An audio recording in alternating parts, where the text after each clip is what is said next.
മൗലിദ് ആഘോഷം നബി സല്ലല്ലാഹു അലൈഹി വസല്ലമ തങ്ങൾ ഇവിടെ ആഗതരായതിൻ്റെ പേരിൽ സന്തോഷം പ്രകടിപ്പിക്കുകയാണ് എന്ന് നമുക്കൊക്കെ അറിയാം.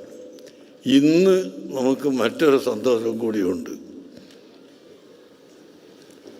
ആയിരങ്ങളും പതിനായിരങ്ങളും കൊല്ലപ്പെടുന്ന ഗസ പ്രശ്നത്തിന് പരിഹാരം കാണണം.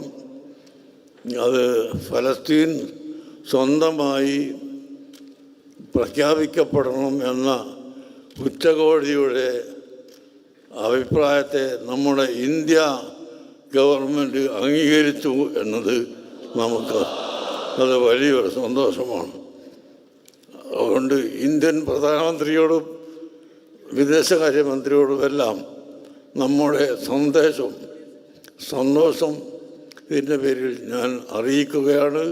നബി സല്ലല്ലാഹു അലൈഹി വസല്ലമ തങ്ങളുടെ ജന്മത്തിലും പരിശുദ്ധ ഖുർആനിൻ്റെ അവതരണത്തിലും സന്തോഷിക്കുന്ന കൂട്ടത്തിൽ ഇങ്ങനെ ലോകത്ത് സമാധാനമുണ്ടാകുന്ന മാർഗം കൂടി ഉണ്ടായപ്പോൾ അതിൽ സന്തോഷിച്ചുകൊണ്ട് തൽക്കാലം ഞാൻ എൻ്റെ വാക്കുകൾ അവസാനിപ്പിക്കുന്നു.